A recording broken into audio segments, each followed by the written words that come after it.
देखिए, व्यक्ति के जीवन में विपत्तियां आती रहती हैं, बस परेशान नहीं होना चाहिए।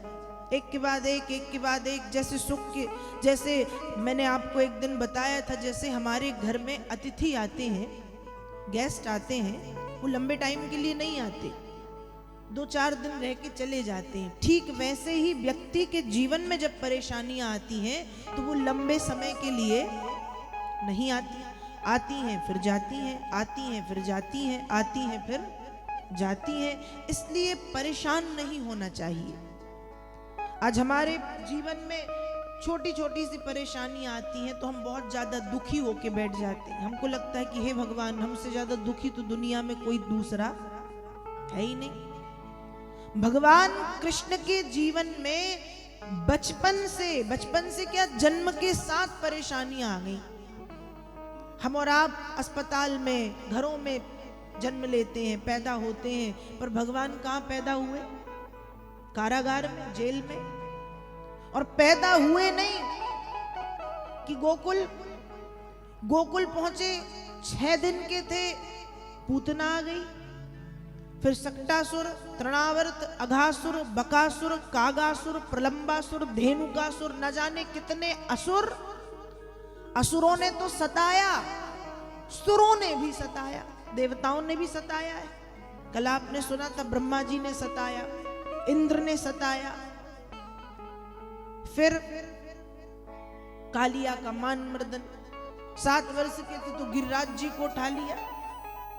अब जैसे तैसे मथुरा पहुंचे, कंस को मारा। अब लगा कि जीवन से परेशानियां चली जाएंगी। मामा मर गया, मामा के साथ परेशानियां भी गई, लेकिन अब तक मामा पीछे पड़ा था, अब मामा का ससुर पीछे पड़ गया। कौन पीछे पड़ गया? कौन? जरासंध। कंस की 2 पत्नियां अस्ति और प्राप्ति। अस्ति प्राप्तिश्च कंसश्च महिष्यौ भरतर्षभा मृते भर्तरी दुखार्ते इर्यतु स्म पितुर्ग्रहाण। कंस की 2 पत्नियां, अस्ति और प्राप्ति, अस्ति और प्राप्ति। कंस की मृत्यु के बाद दोनों अपने वो वैधव्य स्वरूप को धारण करके अपने पिता के घर पहुंची। पिता जरासंध ने जब बेटियों की विधवा वाले रूप को देखा तो बुरा लगा, स्वाभाविक था बुरा लगना। पूछा कि बताओ तुम्हारी यह हालत किसने की? बेटियों ने बताया।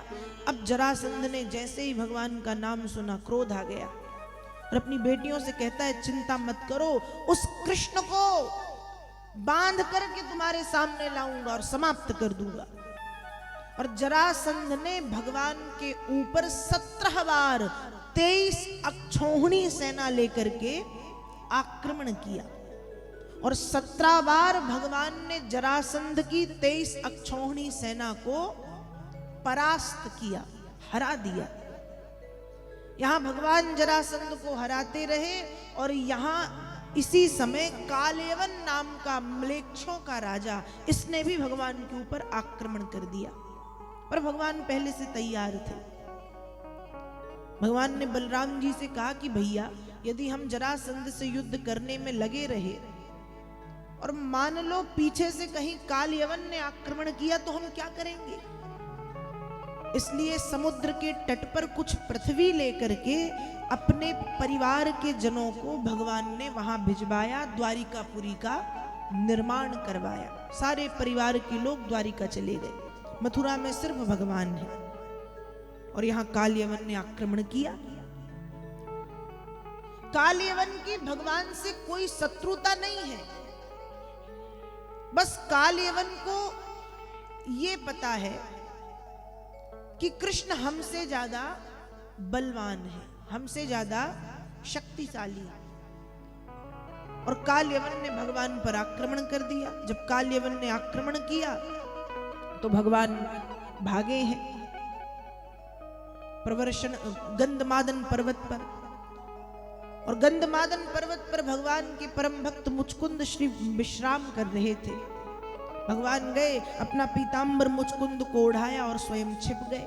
काल्यवन आया, उसने जब सोते हुए देखा ऊपर से पीतांबर भगवान का, तो उसे लगा ये गोविंद है। एक लात मारी, पीतांबर खींचा, जैसे ही लात मार के वो पीतांबर अंगोछा खींचा, मुचकुंद के नेत्र खुल गए, और जैसे ही मुचकुंद के नेत्र काल्यवन के ऊपर पड़े तो पीतांबरी उठाई के छिपे कृष्ण यदुवीर। पीतांबरी उठाई के छिपे कृष्ण यदुवीर, बिन मारे से मर गया काल्यवन बेपी। जैसे ही मुचकुंद के नेत्र काल्यवन के ऊपर पड़े, काल्यवन को देखते ही काल्यवन जल करके राख बन गया। ये मुचकुंद कौन थे? जिस परम यशस्वी सूर्यवंश में राम जी ने जन्म लिया, उसी सूर्यवंश में महाराज मानधाता नाम के एक राजा हुए, उन्हीं के पुत्र हैं मुचकुंद। ये पृथ्वी के एक छत्र सम्राट और स्वर्ग में इंद्र की सेना के सेनापति भी थे। लेकिन सेना नायक के रूप में स्वर्ग में जब भगवान कार्तिकेय आ गए तो मुचकुंद वापस आने लगे। तब इंद्र ने कहा कि आप बताएं हम आपकी क्या सेवा करें, आपने हमारी बड़ी सहायता की, क्या चाहिए? हम आपको सब दे सकते हैं सिर्फ मुक्ति के, क्योंकि मुक्ति देने का अधिकार सिर्फ किसको है? विष्णवे मुक्ति हेतवे, सिर्फ श्री हरि नारायण को। तो मुक्ति के अलावा बता दो क्या चाहिए। मुचकुंद ने कहा मुक्ति तो नहीं, पर मैं काफी थक गया हूं, इसलिए विश्राम करना चाहता हूं, आराम करना चाहता हूं, सोना चाहता हूं। इंद्र ने कहा गंधमादन पर्वत की गुफा में जाएं और जाकर के विश्राम करें। सोते समय आपको जो जगाएगा और यदि आपके नेत्र उसके ऊपर पड़ गए तो वह तुरंत जल करके राख हो जाएगा। और मुचकुंद के नेत्र जब काल्यवन के ऊपर पड़े तो काल्यवन मारा गया। काल्यवन समाप्त हुआ, भगवान लौट करके वापस आए। एक दिन मथुरा के बाहर भगवान घूम रहे हैं और जरासंध ने भगवान पर आक्रमण कर दिया। 17 बार जरासंध को हराया है। 18वीं बार जब उसने आक्रमण किया तो प्रभु ने एक लीला की, पीठ दिखा करके भगवान भागे और रणभूमि को कृष्ण छोड़ करके भागे। इसलिए प्रभु का एक नाम पड़ गया रणछोर। क्या नाम पड़ा? रणछोर। रणभूमि को छोड़ के भागे।